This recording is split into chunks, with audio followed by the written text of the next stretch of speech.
നമസ്കാരം. കുടിയേറ്റ ഗ്രാമമായ പുല്ലരി ഇന്ന് ഒന്നാകെ നടുങ്ങിയിരിക്കുകയാണ്. ഭയാനകമായ ഒരു മരണം. ആനയുടെ സാധാരണ ആക്രമണമോ അതോ പ്രതികാരമോ? നാം എടുക്കുന്ന പ്രണയം 37-ാം ഭാഗത്തിലേക്ക് സ്വാഗതം. പുല്ലരിയിലെ ആളുകൾ ഞെട്ടലോടെ കേട്ട ആ വാർത്ത എന്താണെന്നല്ലേ? അതൊരാളുടെ മരണവാർത്തയാണ്. പക്ഷേ അത് സാധാരണ മരണമല്ല. അതുകൊണ്ടാണ് എല്ലാവർക്കും ഞെട്ടലുണ്ടായത്. മാത്രവുമല്ല, പുല്ലരിയെ സംബന്ധിച്ചിടത്തോളം ഇത്ര കാലമായിട്ടും അതുപോലെ ഒരു സംഭവം ഉണ്ടായിട്ടും ഇല്ല. ഏതൊരു സംഭവമാണെങ്കിലും ആദ്യമായി ഉണ്ടാകുമ്പോൾ ഞെട്ടലുണ്ടാവുക സ്വാഭാവികമാണല്ലോ. ഞെട്ടൽ മാത്രമല്ല, അതിനോടനുബന്ധിച്ച് പലതരത്തിലുള്ള തീരുമാനങ്ങളും ഉണ്ടാകും. പുല്ലരിയിൽ എന്തൊക്കെയാണ് ഉണ്ടായത് എന്ന് നോക്കാം. അന്നൊരു വെള്ളിയാഴ്ചയായിരുന്നു. ഈന്തുങ്കൽ ഇട്ടിയവരാച്ചനെ കാട്ടാന കുത്തിക്കൊന്നു എന്ന വാർത്തയാണ് പുല്ലരിയിലെ ജനങ്ങളെ ആകെ നടുക്കിക്കളഞ്ഞത്. വൈകുന്നേരമായപ്പോഴേക്കും ആ വാർത്ത അവിടെയെല്ലാം പ്രചരിച്ചു. ഉൾക്കാട്ടിൽ വെച്ച് അന്ന് ഉച്ചയോടുകൂടിയാണ് സംഭവം നടന്നത് എന്നാണ് അറിയാൻ കഴിഞ്ഞത്. ഇട്ടിയവരാച്ചനും സുഹൃത്തുക്കളും കൂടി കൊമ്പനെ വെടിവെക്കാൻ തന്നെ കാട്ടിലേക്ക് പോയതായിരുന്നു എന്ന ഒരു സംസാരം ഉണ്ട്. അത് വെറും സംസാരമൊന്നും ആയിരിക്കില്ലെന്ന് ഇട്ടിരാച്ചനെ അറിയുന്ന എല്ലാവർക്കും അറിയാം. നല്ല മുഴുപ്പുള്ള കൊമ്പുള്ള കൊമ്പനാന വനത്തിൽ എത്തിയാൽ വിവരം എത്രയും വേഗം ഇട്ടിയവരാച്ചനെ അറിയിക്കാൻ അയാൾ ആദിവാസികളെ ഏർപ്പാടാക്കിയിട്ടുണ്ട്. അവർക്ക് അതിന് ന്യായമായ പ്രതിഫലവും കൊടുക്കും. അങ്ങനെ ഒരെണ്ണം പുതിയതായി വന്ന അറിവ് കിട്ടിയാൽ സകല കരുതലോടും കൂടി വനത്തിൽ പോകാൻ ഇട്ടിരാച്ചൻ തയ്യാറെടുക്കും. അതൊരു കാര്യമായ തയ്യാറെടുപ്പ് തന്നെയാണ്. ഒരിക്കലും അതിനായി അയാൾ ഒറ്റയ്ക്ക് കാട്ടിൽ പോകില്ല. രഹസ്യമായി കൂട്ടുകാരെ എല്ലാവരെയും അറിയിക്കും. അതിനുശേഷം തൻ്റെ നാടൻ കുഴലുമെടുത്താണ് അയാൾ കാട്ടിൽ കയറുക. ആ നാടൻ തോക്ക് സാധാരണ ഒരാളിനെ കൊണ്ട് എടുത്ത് നേരെ പിടിക്കാൻ പോലും കഴിയില്ല. ഇട്ടിരാച്ചന് വലിയ മൃഗങ്ങളെ വെടിവെക്കാൻ വേണ്ടി മാത്രമായി ഉണ്ടാക്കിച്ചിരിക്കുന്നതാണ് ആ നാടൻ തോക്ക്. അതിൽ ഉപയോഗിക്കാൻ പ്രത്യേകമായി വെടിമരുന്ന് സ്വന്തം ഉണ്ടാക്കും. അത് ചെയ്യുന്നത് ഇട്ടിരാച്ചൻ തന്നെയാണ്. വേറൊരുത്തനെ ഏൽപ്പിക്കാൻ കൊള്ളാവുന്ന കാര്യമല്ല അതെന്ന് അയാൾക്ക് അറിയാം. അയാൾ ഉദ്ദേശിക്കുന്ന അത്രയും ശക്തിയിൽ തന്നെ ഉള്ള വെടിമരുന്ന് തന്നെ ആയിരിക്കണം. അതായത് പേപ്പറിൽ വെച്ച് കത്തിച്ചാൽ പേപ്പറിന് ഒരു തുള പോലും ഉണ്ടാകാൻ പാടില്ല. അങ്ങനെ ആയിരിക്കണം നല്ല വെടിമരുന്ന്.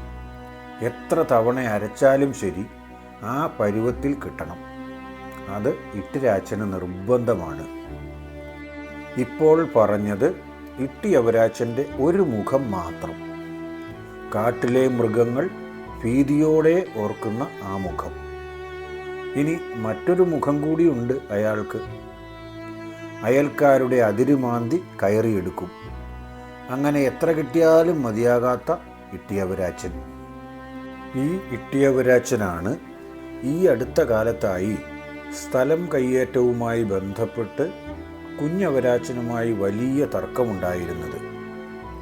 ജിമ്മി സാർ ഇടപെട്ടാണ് കൃത്യമായ അതിർത്തി നിർണയിച്ചു കൊടുത്തത്. എന്നിട്ടോ അതങ്ങനെ ചെയ്തത് അയാൾക്ക് തീരെ ഇഷ്ടപ്പെട്ട കാര്യവും ആയിരുന്നില്ല. അയാൾക്ക് അനുകൂലമായി തീരുമാനമെടുക്കാൻ ജിമ്മിയെ നിർബന്ധിച്ചതുമാണ്. ജിമ്മി എങ്ങും വഴങ്ങിയില്ല.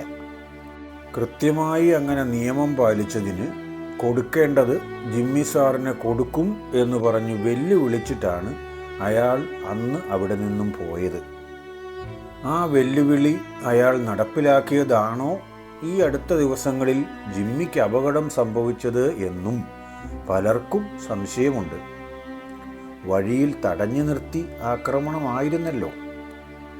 അന്ന് കൃത്യമായി അതിർത്തി നിർണയിച്ചു പോന്നപ്പോൾ ഇട്ടിരാച്ചൻ ജിമ്മി സാറിനെ ചെറിയ തോതിൽ ഒന്ന് ഭീഷണിപ്പെടുത്തിയായിരുന്നല്ലോ വിട്ടത്.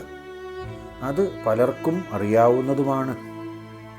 ഇത്രയധികം ശുഷ്കാന്തി ഒന്നും നിയമം പാലിക്കാൻ ഒരുത്തനും കാണിക്കേണ്ട കാര്യമില്ല എന്നതാണ് ഇട്ടിരാച്ചൻ്റെ ഒരു ചിന്താഗതി. അതിന് വഴങ്ങാത്തതുകൊണ്ടാണ് അയാൾ അന്ന് ഭീഷണിപ്പെടുത്തിയത്. രാത്രിയിൽ ജിമ്മിയുടെ വണ്ടി തടഞ്ഞു നിർത്തി തലയ്ക്കടിച്ചത് ഇട്ടിരാച്ചൻ തന്നെയാണോ എന്ന് സംശയമുള്ളവർ ഇപ്പോഴും പുല്ലരിയിൽ ധാരാളം പേരുണ്ട്. അയാൾക്ക് എന്തിനും ഒപ്പം കൂടാൻ ഗുണ്ടകൾ കുറേ എണ്ണമുണ്ട് താനും.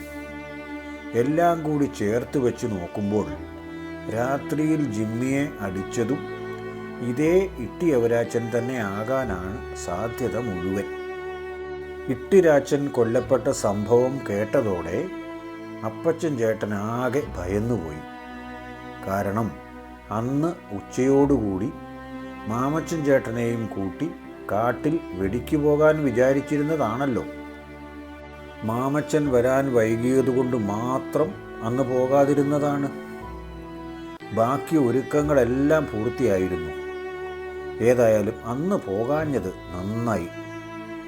അപ്പച്ചനെ സംബന്ധിച്ചിടത്തോളം ഒരു ആദ്യകാല പരിചയക്കാരനാണ് ഇട്ടിയവരാച്ചൻ.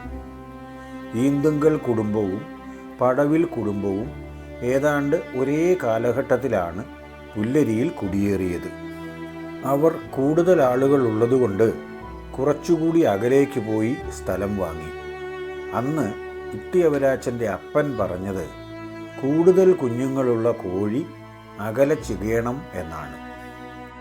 കാടിനോട് ചേർന്ന് കിട്ടാവുന്നതിൽ ഏറ്റവും കുറഞ്ഞ വിലയ്ക്ക് കിട്ടിയ ഏക്കർ കണക്കിന് സ്ഥലമാണ് ഈന്തുങ്കൽക്കാർ വാങ്ങിച്ചത്.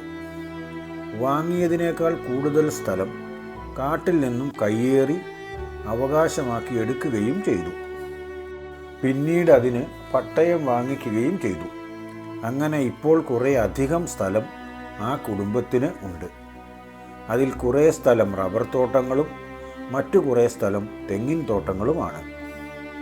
അപ്പച്ചൻ്റെ കാര്യം പറഞ്ഞതുപോലെയാണ് ഇട്ടിരാച്ചൻ്റെ വീട്ടിലും സഹോദരങ്ങളായി ആൺപിള്ളേർ ആരുമില്ല. 6 പെങ്ങന്മാരാണ് അയാൾക്കുണ്ടായിരുന്നത്. എല്ലാവരും ഒന്നിനൊന്ന് മെച്ചം. സൗന്ദര്യത്തിൻ്റെ കാര്യത്തിലാണെങ്കിലും പണിയെടുക്കാൻ ആരോഗ്യത്തിൻ്റെ കാര്യത്തിലാണെങ്കിലും ആരും അവരെ പിന്നിൽ നിർത്തില്ല.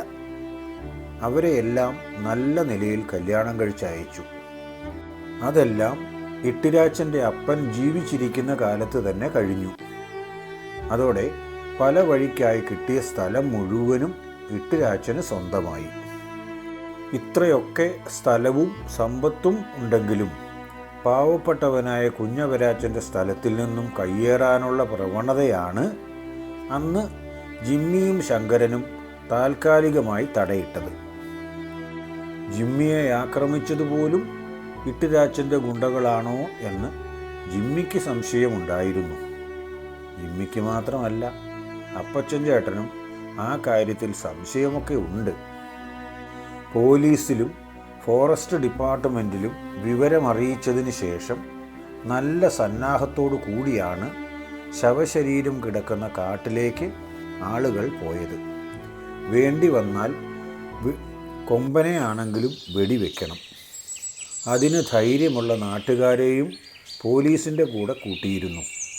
ലൈസൻസുള്ള 1-2 നിറതോക്കുകളും കരുതിയാണ് അവർ കാട്ടിൽ കയറിയത്. ആദ്യം ആദിവാസികളെ വിട്ട് തന്ത്രപരമായി ആ സ്ഥലത്തെക്കുറിച്ച് പഠിച്ചു. ഇട്ടിരാച്ചനെ കൊന്ന ആന അവിടെ തന്നെ ചുറ്റിപ്പറ്റി നിൽക്കുകയാണെന്നാണ് വിവരം കിട്ടിയത്.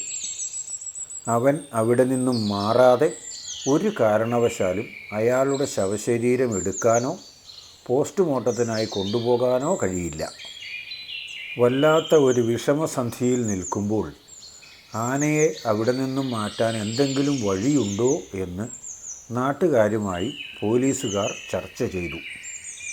ആദിവാസികളുടെയും ഫോറസ്റ്റുകാരുടെയും അഭിപ്രായത്തിൽ ആനയെ അവിടെ നിന്നും മാറ്റാൻ നിലവിൽ മാർഗങ്ങളൊന്നുമില്ല. കുറേ സമയത്തിന് ശേഷം ആന അവിടെ നിന്നും തനിയെ മാറും എന്ന പ്രതീക്ഷയിൽ നമുക്ക് കുറേ അകലെ കാത്തു നിൽക്കാം എന്നാണ് അവസാനം തീരുമാനമായത്. വഴിക്കു കുറുകെ വീണ് കിടന്ന ഒരു താന്നിമരത്തിൽ തോക്കും മറ്റ് സാധനങ്ങളും വെച്ചിട്ട് കൈകുത്തി മരത്തിലേക്ക് കയറിയതായിരുന്നു ഇട്ടിരാച്ചൻ. എന്നിട്ട് ഇപ്പുറത്തേക്ക് കടക്കുമ്പോഴാണ് ഇട്ടിരാച്ചനെ ആന പിടിച്ചത് എന്നാണ് കൂടെയുണ്ടായിരുന്നവർ അപ്പച്ചൻ ചേട്ടനോട് പറഞ്ഞത്. താന്നിമരത്തിൻ്റെ അടിയിൽ കൂടി കടക്കാൻ കഴിയാത്തതുകൊണ്ട് അതിന് മുകളിലൂടെ കയറി ഇപ്പുറം കടക്കും. കൃത്യമായി ആ സ്ഥലത്ത് തന്നെ വന്ന് ഇവരെ കാത്ത് ആന പതുങ്ങി നിൽക്കുകയായിരുന്നു. കാട്ടിൽ നേരത്തെ തന്നെ ഇരുട്ട് വീണു തുടങ്ങും. അതിന് മുമ്പ് മുതൽ തന്നെ ഇരുട്ടുകുഞ്ഞിൻ്റെ സംഗീതം വനത്തിനെ പിടിച്ചു കുലുക്കും. ആ സമയമായതോടുകൂടി കൊമ്പൻ സ്ഥലത്തു നിന്നും പോയി. പോകുന്ന സമയത്ത് പോലും കാലുകൊണ്ട് ഒന്ന് ഉരുട്ടിയിട്ട് ഒരു ചവിട്ടുകൂടി കൊടുത്തിട്ടാണ് പോയത്. അത്രയ്ക്ക് മുൻവൈരാഗ്യം എന്തോ ഉള്ളതായിട്ടാണ് തോന്നുന്നത്. ആനയുടെ വൈരാഗ്യം മാറില്ല എന്നാണ് പഴയ മനുഷ്യർ പറയുന്നത്. ആന സ്ഥലത്തു നിന്നും മാറിയ ഉടനെ തന്നെ തയ്യാറാക്കി വച്ചിരുന്ന മഞ്ചലിൽ ശരീരം എടുത്തു വെച്ച് 4 പേരുടെ തോളുകളിൽ വെച്ച് കാടിന് പുറത്തേക്ക് കൊണ്ടുവന്നു. കാടിന് പുറത്ത് ശരീരം എത്തിയപ്പോഴേക്കും ഇട്ടിരാച്ചൻ്റെ ഭാര്യയും കുടുംബാംഗങ്ങളും എല്ലാവരും എത്തി. ആർത്തലച്ചു കരയുന്ന ഒരു രംഗത്തിൽ വെച്ച് അവരെയെല്ലാം നിർബന്ധമായും അവിടെ നിന്നും പിടിച്ചു മാറ്റി. എന്നിട്ട് വാഹനത്തിലേക്ക് മൃതശരീരം കയറ്റുകയായിരുന്നു. പോസ്റ്റ്മോർട്ടത്തിനായി ഗവൺമെൻറ് ഹോസ്പിറ്റലിലേക്ക് മൃതശരീരം അപ്പോൾ തന്നെ കൊണ്ടുപോയി. ആദ്യകാല പരിചയക്കാരനായിരുന്നെങ്കിലും പിന്നീട് അപ്പച്ചനും ഇട്ടിരാച്ചനും പൂർണ്ണമായും തമ്മിലകന്നിരുന്നു. പിണക്കമുണ്ടായിട്ടും മറ്റുമൊന്നും അല്ല. ഇട്ടിയവരായുടെ പോക്ക് അപ്പച്ചന് തീരെ ഇഷ്ടമല്ല. ന്യായമായ പാത വിട്ട് ഒരു നേട്ടവും ഉണ്ടാക്കരുത് എന്ന നിർബന്ധ ബുദ്ധിക്കാരനായിരുന്നു അപ്പച്ചൻ. അർഹമായത് മാത്രം നേടുക, അല്ലാത്തത് വേണ്ടെന്ന് വയ്ക്കുക എന്നതാണ് അയാളുടെ നയം. എന്നാൽ കടകവിരുദ്ധമായ സ്വഭാവമാണ് ഇട്ടിരാച്ചൻ്റേത്. എങ്ങനെയാണെങ്കിലും വേണ്ടില്ല, പണം നേടുക എന്നതാണ് അയാളുടെ നയം. നാണം കെട്ടും പണമുണ്ടാക്കിയാൽ നാണക്കേട് ആ പണം മാറ്റിക്കൊള്ളും എന്ന തത്വശാസ്ത്രക്കാരനായിരുന്നു അയാൾ. പണമുണ്ടാക്കാൻ വേണ്ടി ആദ്യകാലം മുതലേ അവർ കണ്ടെത്തിയ മാർഗമാണ് കാട്ടിൽ കയറി കൊമ്പനെ വെടിവെക്കുക എന്നത്. ആനക്കൊമ്പ് കൊണ്ടുപോകാനും കച്ചവടം നടത്താനുമൊക്കെയായി വളരെ ബൃഹത്തായ ബന്ധങ്ങളും ഉണ്ടായിരുന്നു. ഏതു വഴികളിൽ കൂടിയൊക്കെയാണ് അത് പുറത്തേക്ക് കൊണ്ടുപോകുന്നത് എന്നോ ആർക്കൊക്കെയാണ് കൊടുക്കുക എന്നോ ഉള്ള കാര്യങ്ങളൊന്നും ഇട്ടിരാച്ചൻ ആരോടും പറഞ്ഞിരുന്നില്ല. ഏറ്റവും അടുത്ത സുഹൃത്തുക്കൾക്ക് പോലും അതുകൊണ്ട് അയാളുടെ ബന്ധങ്ങൾ അറിയാനും കഴിഞ്ഞിരുന്നില്ല. അന്നും ഒരു ഒറ്റയാനെ തേടി പോയതാണല്ലോ. അവസാനം അത് ഒറ്റയാൻ്റെ മുമ്പിൽ തന്നെ അവസാനിച്ചു. വനം വകുപ്പുകാരുടെ നടപടികളെല്ലാം പൂർത്തിയാക്കിയാണ് പോസ്റ്റ്മോർട്ടത്തിനായി മൃതശരീരം കൊടുത്തുവിട്ടത്. അതുകൊണ്ട് പോസ്റ്റ്മോർട്ടം ചെയ്ത് കിട്ടിയാൽ പിന്നെ പ്രശ്നമില്ല. അധികം താമസിയാതെ തന്നെ പള്ളിയിലെ ചടങ്ങുകൾ ആരംഭിക്കാം എന്ന് തീരുമാനിച്ചു. ശനിയാഴ്ച ഉച്ച കഴിഞ്ഞ് 2 മണിയോടുകൂടി ശവമടക്കിനുള്ള കാര്യങ്ങൾ ആരംഭിക്കാൻ ഉള്ള തീരുമാനം വികാരിയച്ഛൻ അറിയിച്ചു. അവരുടെ ബന്ധുക്കളെല്ലാം ശനിയാഴ്ച രാവിലെ തന്നെ എത്തിച്ചേർന്നു. അന്ന് ഉച്ച കഴിഞ്ഞ് 2 മണിയോടുകൂടി ഇട്ടിരാച്ചൻ്റെ വീട്ടുകാർ പള്ളിക്ക് വാങ്ങിക്കൊടുത്ത പൊൻകുരിശുമെടുത്ത് ശവഘോഷയാത്ര പള്ളിയിലേക്ക് നീങ്ങി. അങ്ങനെ എല്ലാം ന്യായമായും അന്യായമായും വെട്ടിപ്പിടിക്കാൻ ശ്രമിച്ച ഈന്തുങ്കൽ ഇട്ടിയവരാച്ചൻ വെറും കൈയോടെ ഈ ലോകത്തിൽ നിന്നും യാത്രയായി. ആന കാത്തുനിന്നത് യാദൃച്ഛികമാണോ? അല്ലെങ്കിൽ പിന്നെ അതിൻ്റെ കാരണമെന്ത്? ഈ കഥാഭാഗം നിങ്ങൾക്കിഷ്ടമായെങ്കിൽ ലൈക്ക് ചെയ്യാനും ഷെയർ ചെയ്യാനും മറക്കില്ലല്ലോ. ഒരു പ്രോത്സാഹനമാകട്ടെന്നേ. മറ്റന്നാൾ ഇതേ സമയം അടുത്ത ഭാഗവുമായി വരുന്നതുവരെ എല്ലാവർക്കും നല്ലത് സംഭവിക്കാൻ ആഗ്രഹിക്കുന്നു. എല്ലാവർക്കും വേണ്ടി പ്രാർത്ഥിക്കുകയും ചെയ്യുന്നു.